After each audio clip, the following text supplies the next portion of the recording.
1 month after I became pro. It was the day of my birthday. I was walking outside in the sun and my skin felt like a chemical burn. So we went to the hospital and they found out that I have a genetic sickness. And the Oh, doctors, they told me, hey, Mike, you have organ failure. Your liver failed. If you do another show, the chances are really high that you're gonna die. sejam muito bem-vindos. Nós estamos aqui nada mais nada menos do que Mike Sommerfeld, o cara a ser coroado como o novo rei da Classic Physique se tudo correr como toda a audiência do bodybuilding está falando, né. Eu tô muito feliz aqui da participação dele, tô feliz com ele ter aceitado esse convite meu, é um cara super ocupado e tal. Eu vou fazer a entrevista em inglês, você vai acompanhar elas por subtitles aqui embaixo, tá bom. Se você perdeu alguma coisa, volta, para, eu tenho certeza que você vai absorver muita coisa interessante do papo de hoje, tá. Se inscreve no canal e vamos lá. Mike, how are you, brother? I'm fine. Thank you so much for having me. Really Of excited. course. Thank you to be here. It's a pleasure, brother. I'm really excited. What are we going to Good. talk about today? Yeah, yeah. So, where are you located right now? I'm in Spain, in Marbella, next to the beach and between the mountains and the water. Okay, are you living there? No, I don't have a home since 3.5 years. My wife and me, we're constantly traveling. So we're hopping from hotel to hotel and Airbnb to Airbnb. And we don't have like a home, a real home to come Wow. back. So we're just on the road all the time. And how do you feel about that?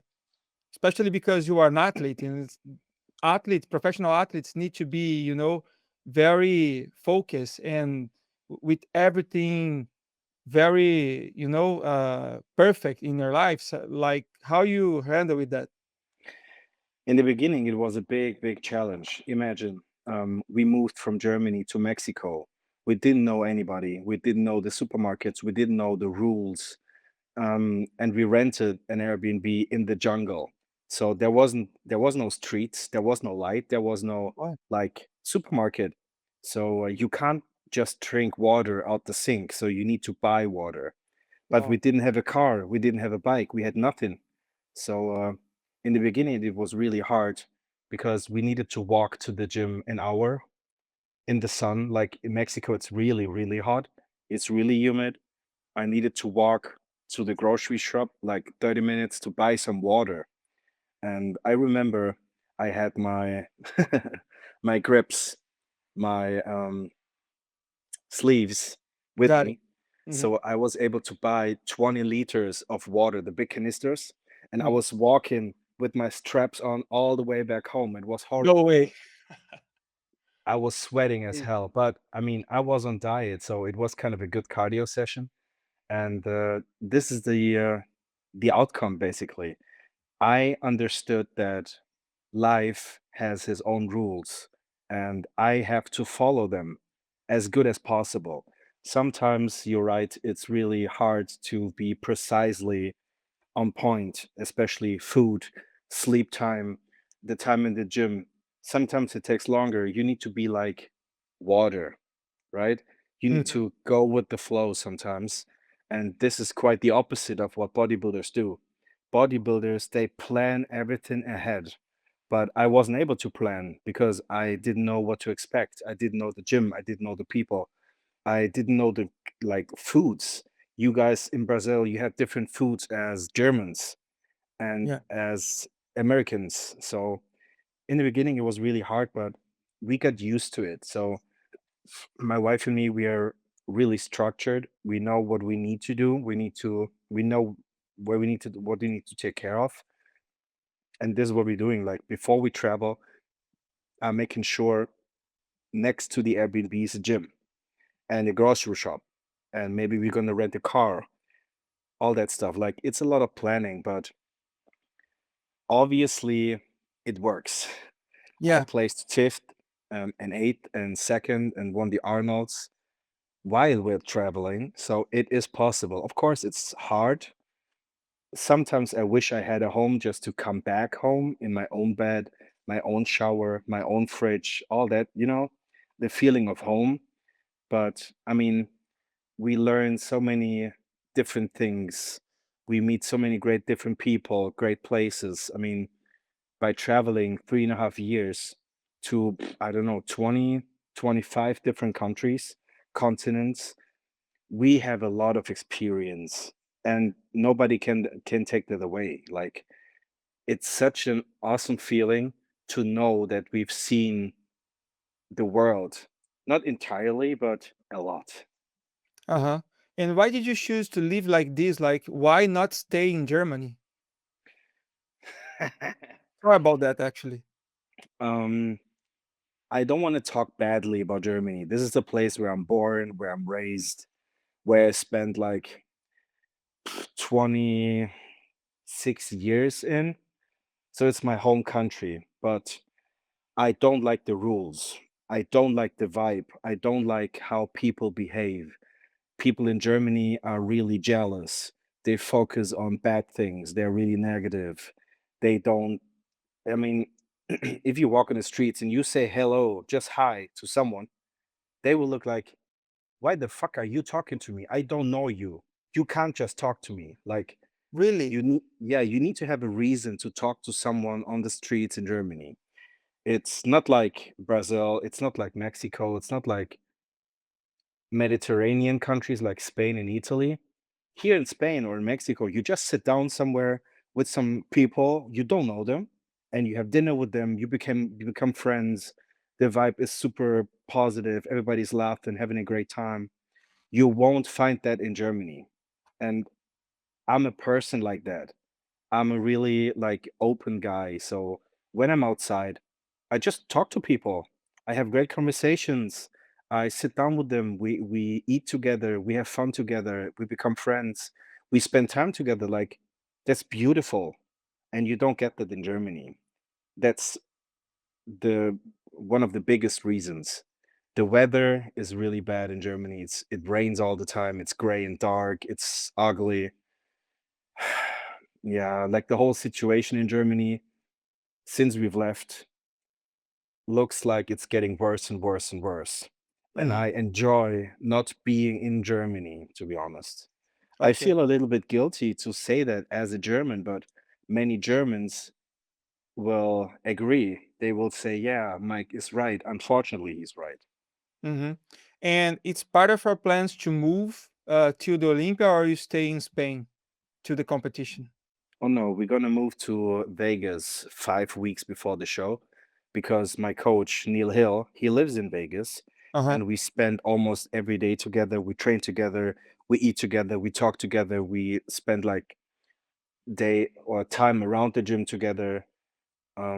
Yeah, it's like a family reunion. Mhm. Like Neil, my wife, and me, we are like family.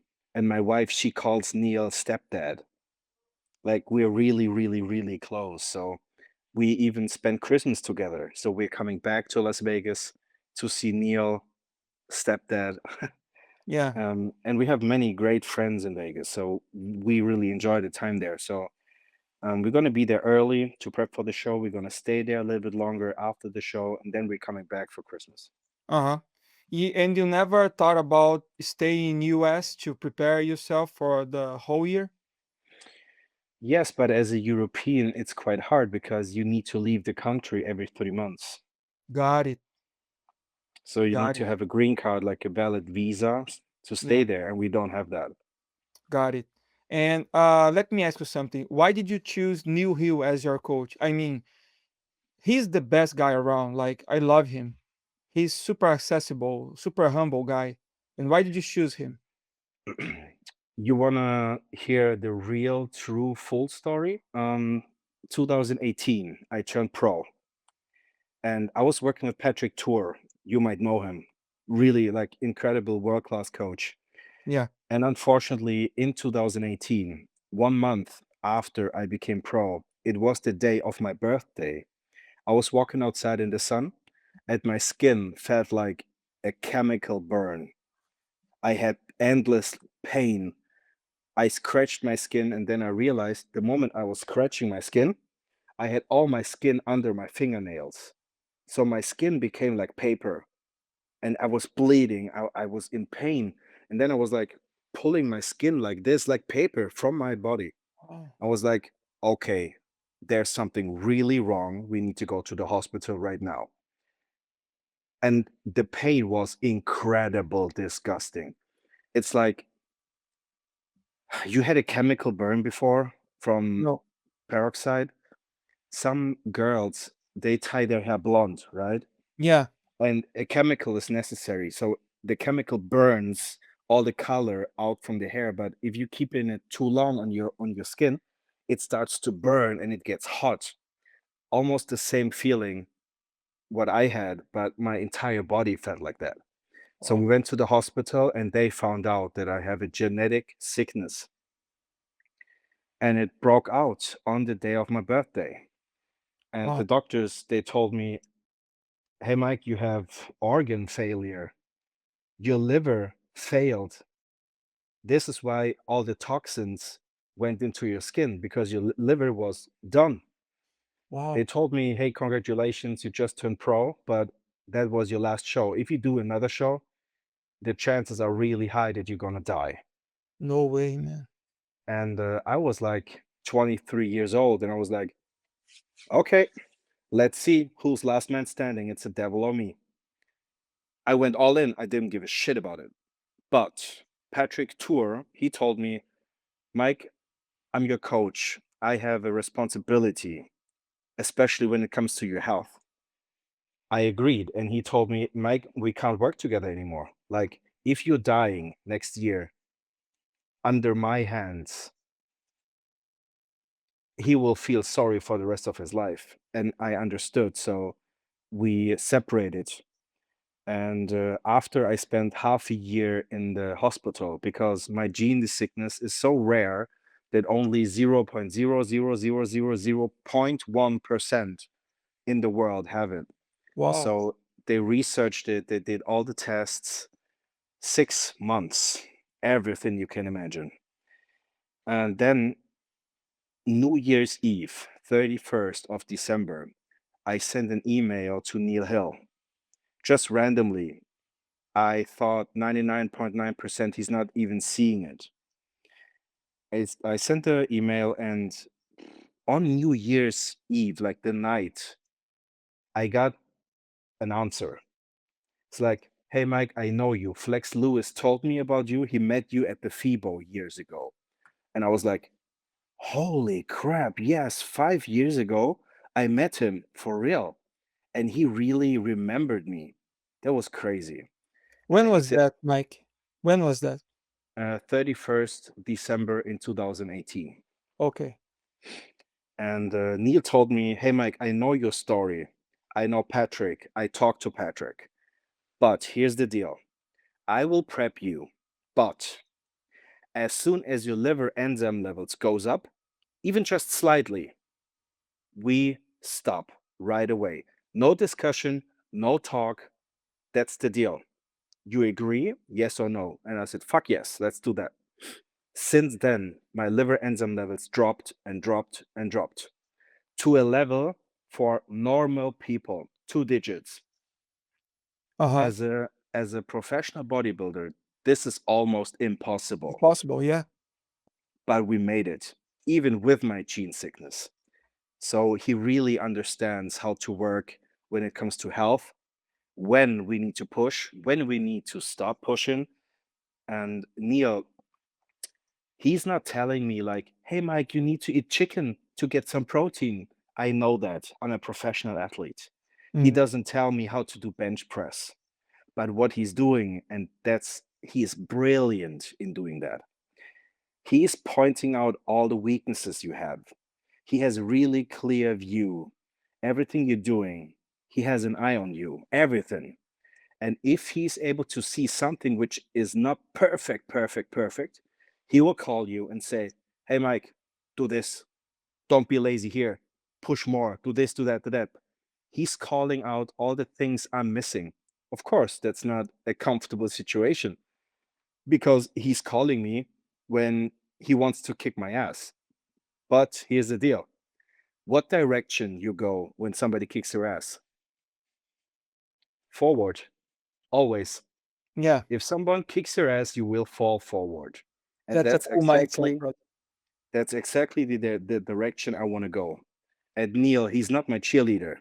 He's the opposite. He's my ass kicker. but he's making sure that I don't miss any point. Wow.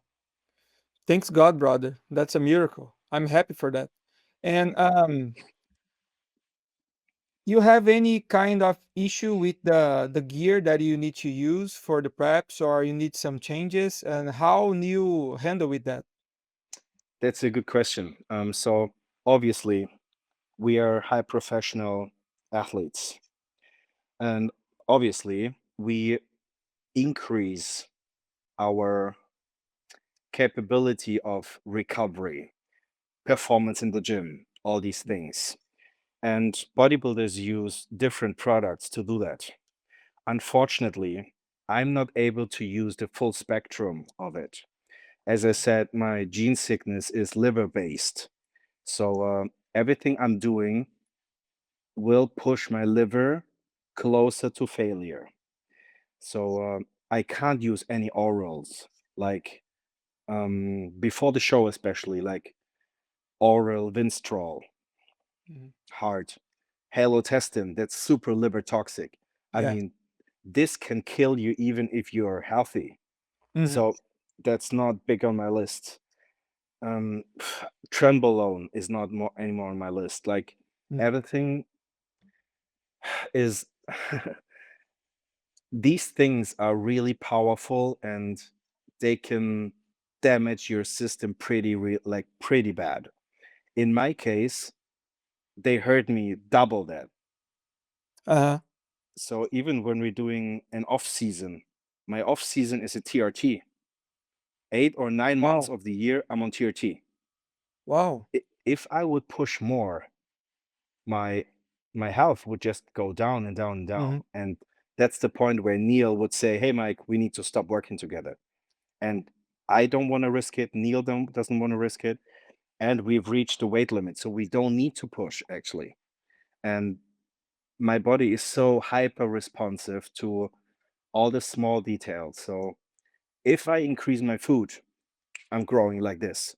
If we're cutting my food, I'm getting shredded like this. Obviously, in the end of a contest prep, it's hard. We need to push hard. Obviously, I mean, everybody needs to do that, but my body is just really responsive. So we don't need to push as hard all the time. I'm really Mhm. happy about that. Yeah. This is what bodybuilding is about, right? It's about people chosen by, genetic to do that. Like Chris Bumstead is the same case. Like he not gonna risk his life to be the champion. Is the same thing for you? I would not agree. Huh. Chris has a genetic autoimmune disease, Yeah. and his kidney was highly affected. And still, obviously, it was not healthy, but he pushed through many times, again and Mhm. again. So to say that his life is more important than everything else, I would not agree Got it. because he did the opposite. He Mhm. pushed through his sickness, so did I. So my mindset back then, clearly, when I was younger, was if I'm going to die, okay, cool, then I will die with purpose. But now we don't need to die. I don't need to think about dying anymore. We have everything in control. We are fighting for the top number one spot in the world, and I'm in top health. So I don't see myself pushing me in the risk zone for nothing. I Mhm. am there. I'm really close to win an Olympia title with a perfect health. And this shows me that we don't need to talk about death or we don't need to talk about pushing to the absolute limits because we just don't need to go there. That's just for me personally. Sometimes other athletes they need to do that, but I don't need to do it anymore. I did it in the past and honestly, I didn't really care about if I'm going to die tomorrow or not. Like if I'm dying for bodybuilding, cool, that's all I want. Like that's my life. This is worth to die for. But now I have a beautiful wife. Maybe we're gonna have a family one day. Your son, it's his birthday today, right? How does Yeah. that feel? I want to feel that too one day. Like it must feel incredible incredible. It's priceless as a Yes. dad, seeing your child's growing up, and I don't want to miss that. Like, Mhm. I'm 31 now. I have some years left. Oh, I can yeah. do great stuff, even if it's not bodybuilding. I can have a great family. I can have another great job. I can meet great people. I can see new places. I don't know what the future brings, but the future is open, and I Yeah. don't want to waste that for I just don't want to waste it because it's not necessary to put my health into risk. You know what I Uh-huh. mean? Yeah, yeah, yeah, sure. I never thought this way, but yeah, makes sense, brother. And let me ask you something. You always been such a potential athlete in this division, and you always been like 5'8" and things like that, and suddenly you appear like the biggest threat to Chris Bumstead. You was the first man to beat him in a few poses for a few judges in Olympia. Like Ramon didn't that. Brion never do that. Like Rough Diesel never do that. How do you feel about it? Well, when we're talking about the Olympia, that was a really, really funny moment. I need to tell you, it's really funny. So it was the top five, and I didn't know that I'm gonna place second in the world. Like that's a big thing. We're still talking about Ramon. We're still talking about Urs and Brian, right? And then they called out fifth place, and I was like, "Oh, wow, okay, it's not me. Wow, great, new Last year, placing last year." Yes. you didn't know you're gonna finish in second place? No, how? Come on, dude. Oh, wait, I can You tell you rocked a the story. stage. Oh, no, no, no, wait. Let me ask you, let me tell you something. I am the host for the Brazilian pay-per-view in Mr. Olympia for 3 years, and I saw you, climb up the division. And last year, we really, really thought you're gonna win, to be I honest. appreciate it. I was happy that I didn't. Why? I will tell you. So they called out fifth place, and then I was ready to go because fourth place for like Chris, Ramon, Urs, yeah, Yeah. top three safe. So place number four, I want to walk, and it was me. And then there was Urs, Chris, and me left on stage, and I was like literally like this, like what is happening here? There's something wrong. Am I dreaming? Was like, no, I don't dream. Like that feels too real to dream.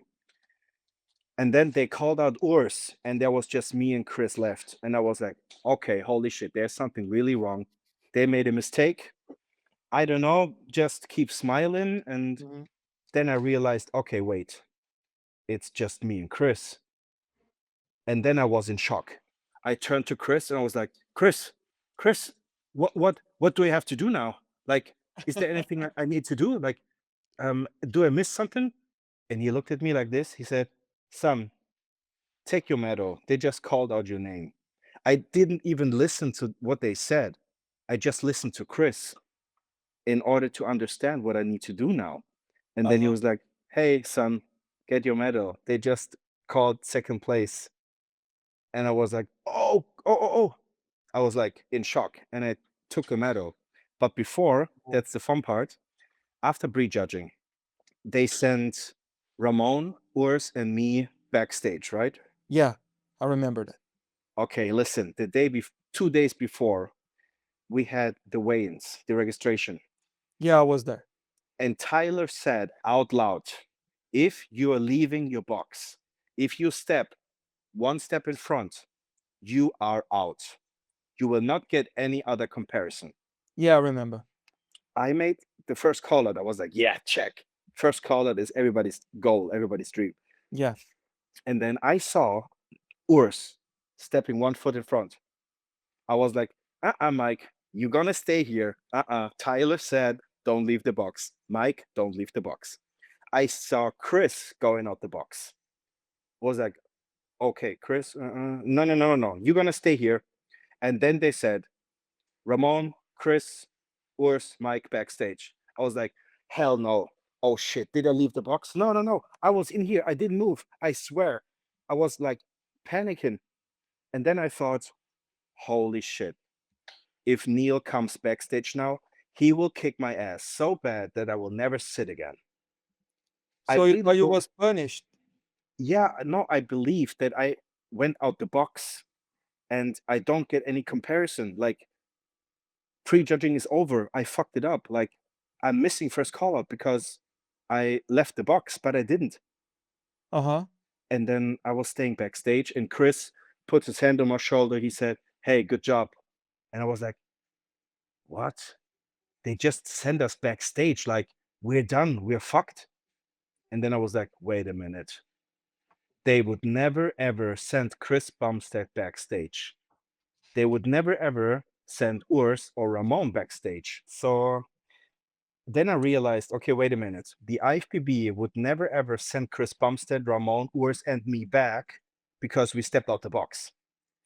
Then I realized as he puts his hand on my shoulder, he said, "Hey, Mike, good job." I was like, "Good job?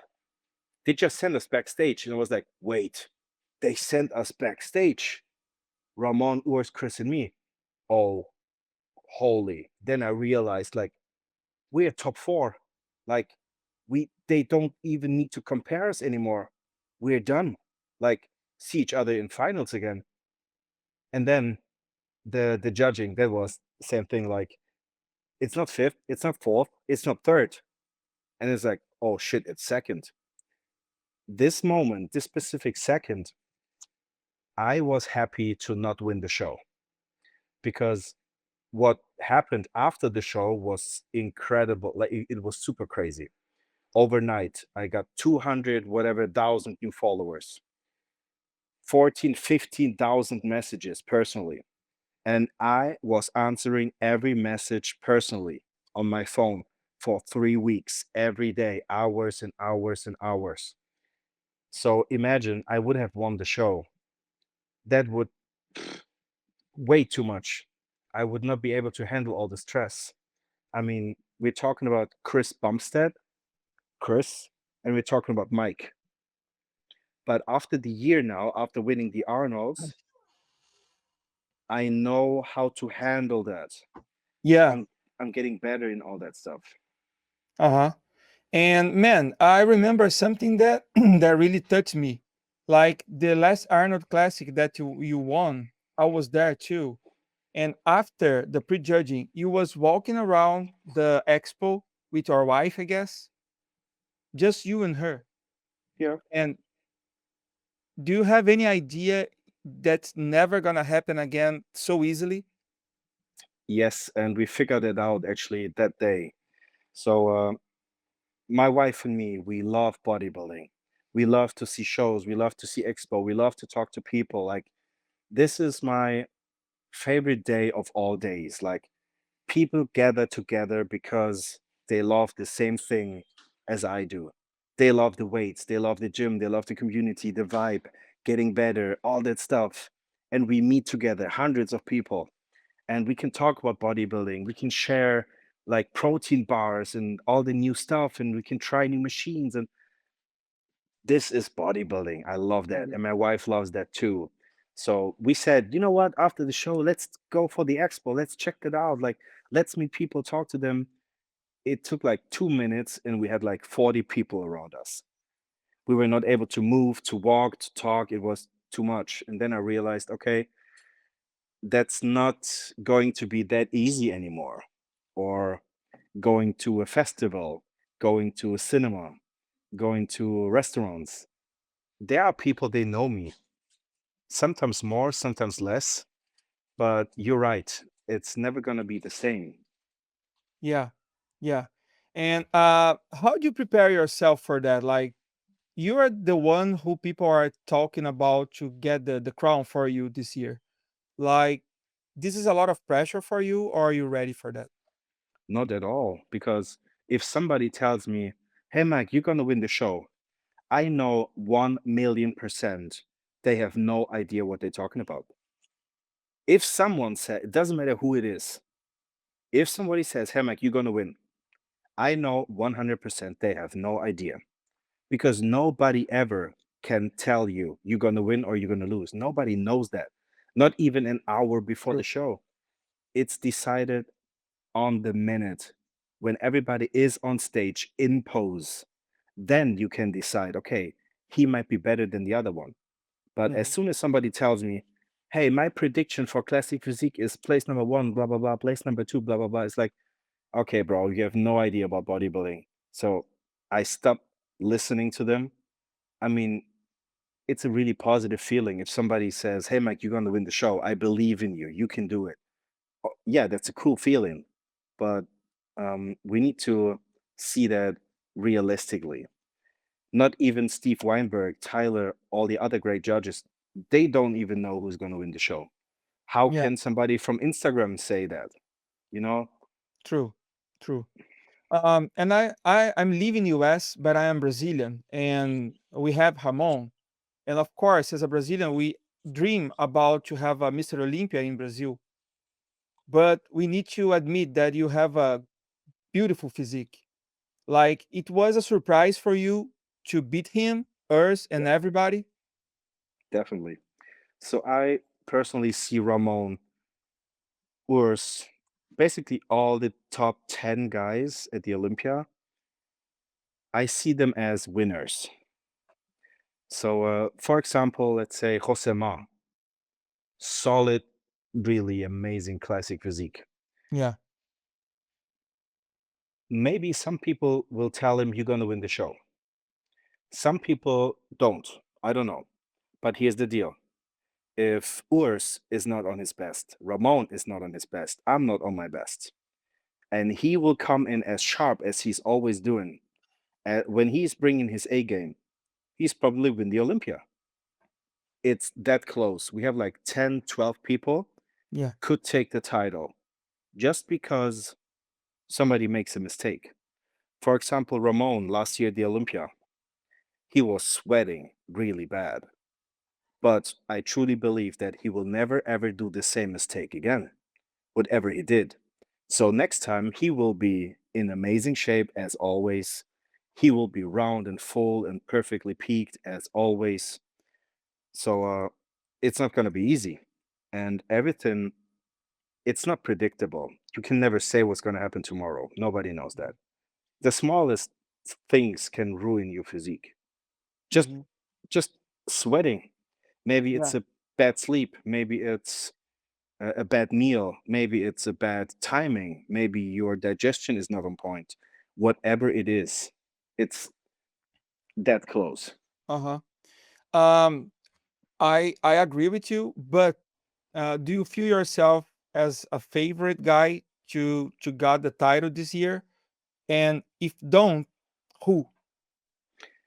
Um, I would not say that I'm the favorite to win the show. I would say I'm a strong athlete who probably could win the show. But that's the same for Urs. It's the same for Ramon. It's the same for Josema. It's the same. It's, as I said, the top 12 guys, everybody can take the title. At Mhm. Neil, he did something really important to me. After I got second place at the Olympia, which was, I would say, the best placing I've ever got in my life. And it's a big thing, second best in the world after Chris Bumstead. That's a deal. I came off stage. I was so excited. I was so happy. And then I just want to hug him, like really hug him. He pushed me away and he said, don't get a big head. They will kick your ass next year in front of everybody. And I was like, oh, okay, coach. And then he hugged me. Then he gave me all his love. But he made sure I'm not getting arrogant. I'm not getting like this. Just Yeah. because I'm second place now Uh-huh. doesn't mean that I'm going to be second place next year or I'm going to win the show. Everybody will kick my ass. Everybody is Yeah. chasing the title. Everybody will bring their absolute best. So I have to do the same. And in order to do that, I should never be satisfied what I have. I should always aim for better, bigger, harder. And Neil makes sure I'm doing this. Yeah. He really acted like a father. He is. This Yeah. is why my wife calls him stepdad. Uh-huh. And let me ask you something. I always ask that for every guy that I interview. Uh, in 2025 Olympia this year, who's gonna be next to you in the first call out? Rough I know it's Patrol? tough. I know it's tough, but let's suppose we're gonna have like 6 to 8 guys in the first call out. Who's gonna be? It's gonna be rough. It's gonna be Ramon. It's gonna be Urs. It's gonna be Josema.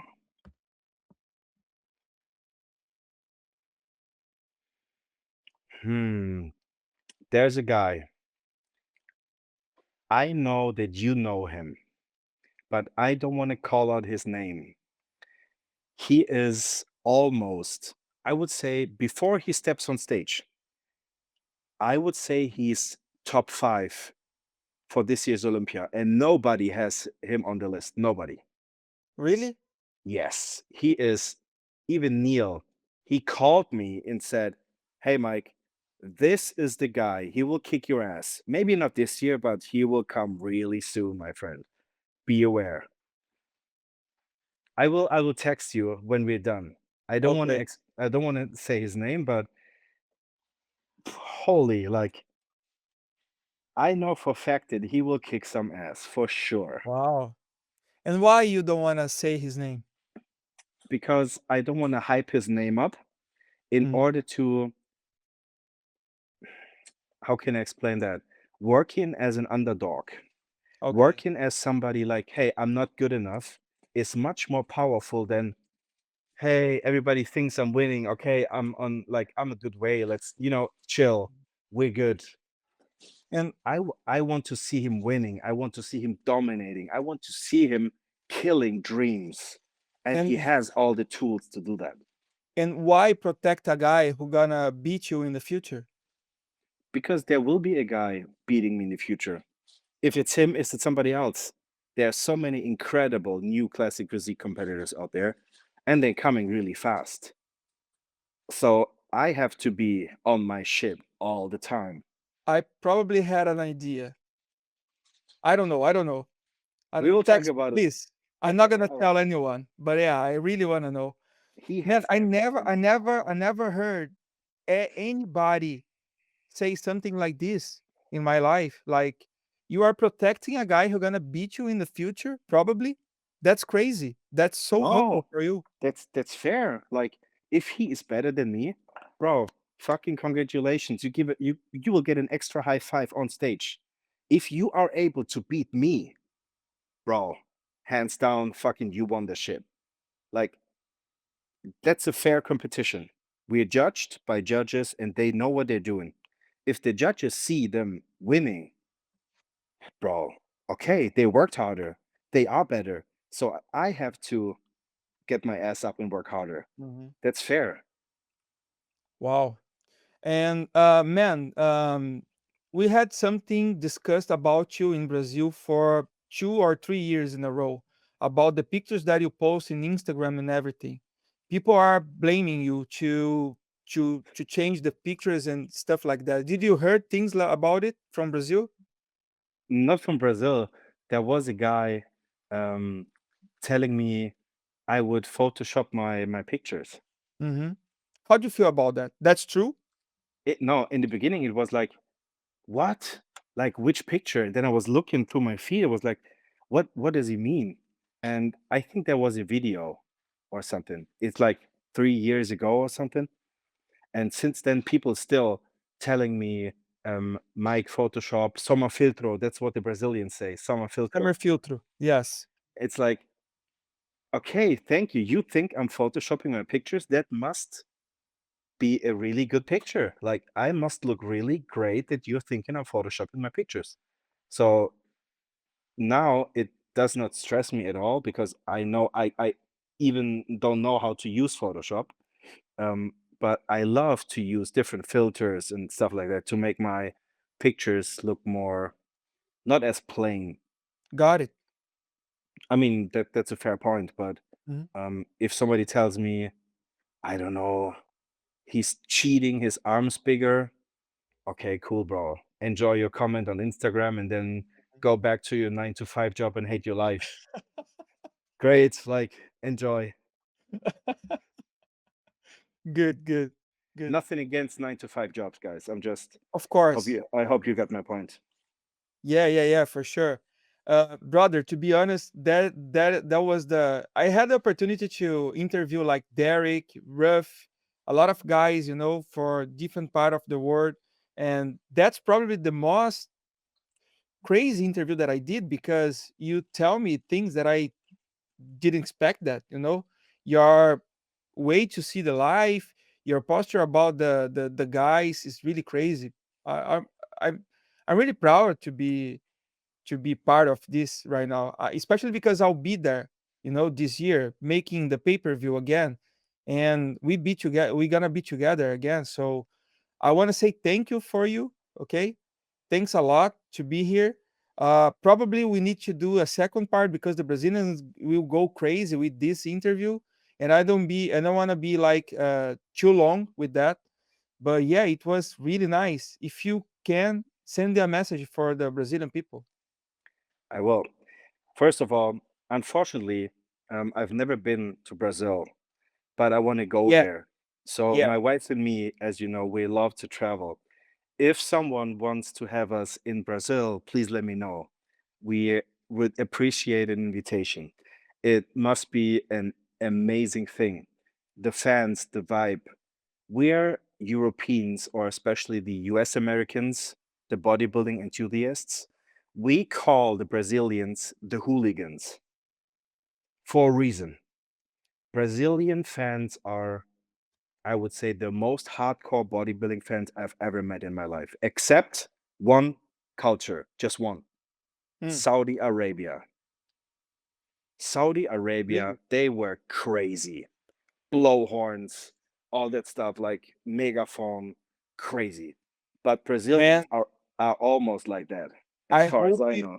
no, no, no. I hope you came to Brazil one day to see how we handle with the contest in Brazil, the big ones right now. You're gonna be surprised. You're gonna love it. Or I would love to do a seminar or a training camp for like 3, 4 days, then seeing a show, enjoy Rio de Janeiro, some great cities, Yeah, hanging around with with Ramon, having good time, good food together. I love yeah. that stuff. So, Let's arrange that. Let's arrange that for sure. guys, Yeah. if you want to know, if you want to have a great time with me in Brazil, let me know. I'm down. Okay. And on top of that, I really appreciate your time. I've never had the chance to talk straight to Brazilians, Hmm. and my feed, it's Brazil is the second biggest country on my Instagram. Wow. So almost my biggest following comes from Brazil, and I really appreciate that because especially Brazil's or the community in Brazil is so incredible, powerful. They're so excited about bodybuilding. It's not like they just write a comment. They start to fight each other. They start to celebrate together. They don't sleep for a night because they watch bodybuilding in a group and all that stuff. Bro, that's so cool. That's so cool. I wish we had that in Germany, but Germans are a little bit colder. Let's say it like that. Right now, you're a citizen of the world, brother, and for sure, Brazilians and Americans, we're gonna love to have you as the new champion of classic physique. One more thing, just one more thing. Um, Chris Bumstead brings the hype to this division. Uh, how do you see the future of classic physique without him? Um, there is no classic physique without Chris Bumstead. Classic physique will never ever exist without him. He is part of of the division. Even if he's not competing anymore, Chris Bumstead is classic. Classic is Chris Bumstead. So the next big step we need to do is, especially the next guy in line who wins the Classic Olympia, he needs to step in his footsteps. And that's the biggest challenge ever. That's even bigger than becoming the Mr. Olympia. Becoming Mr. Olympia does not mean that you're the guy holding the medal and the trophy and hey, applause, and you leave and go back home. Nope. You are the face of classic division. You are going to be everywhere in the world. You're going to represent bodybuilding, you're going to represent classic, you're going to represent everything what classic stands for, the behavior, how you hold yourself outside the gym, in the gym, all the decisions you make. You are a role model. So it's not just about lifting weights anymore. It's about being a good person because people look up to you. And I don't want to follow a guy who's an asshole just Uh-huh. because you want to show. I want to Yeah. follow people because he has a great character, a good heart. He's motivating, he's encouraging, he helps people who need help. He's like a positive part of bodybuilding. This is what I want to be personally.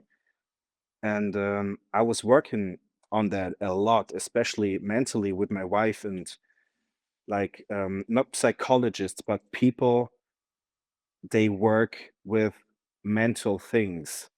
Like, what kind of person do I need to become to be a role model? To be to be able to control all these responsibilities. Like, it's not an easy thing because I don't know what's happening.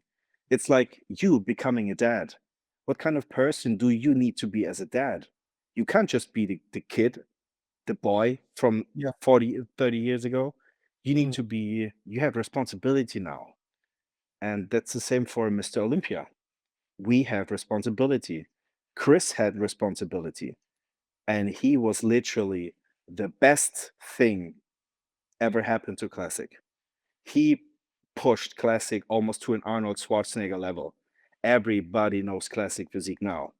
It took years and years and years after the bikini division was like introduced properly and everybody's believed in bikini.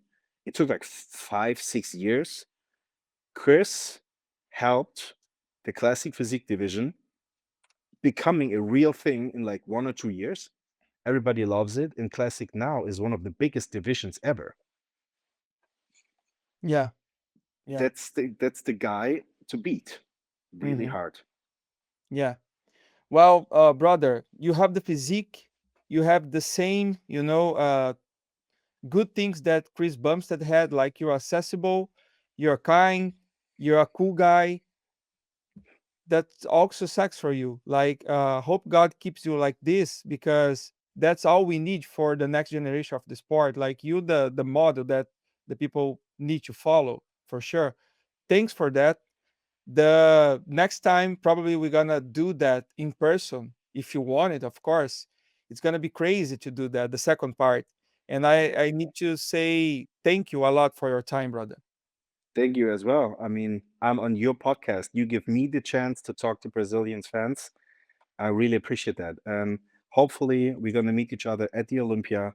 Mhm. And for all the Brazilians, I hope you guys enjoy the show. Whoever wins, if it's Ramon, if it's Urs, if it's me, if it's Ruff, it doesn't matter.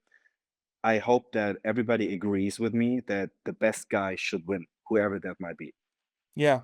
So we teach a few Brazilian words for Chris Bumstead, and I wanna teach you a few, if you can repeat.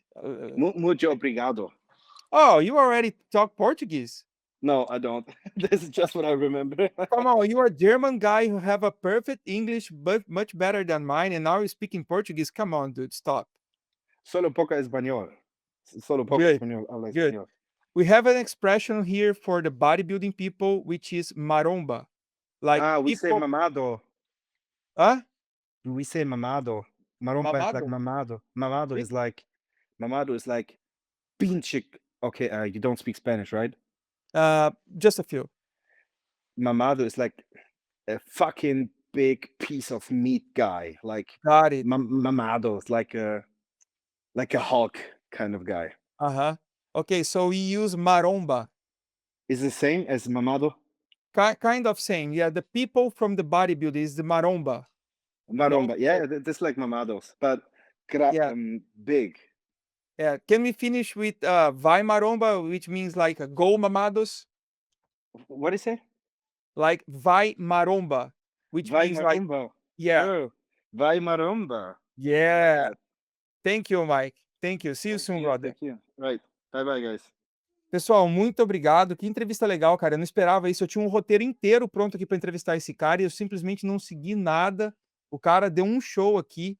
Vejo vocês em breve. Um abraço. See you soon, Mike. See you.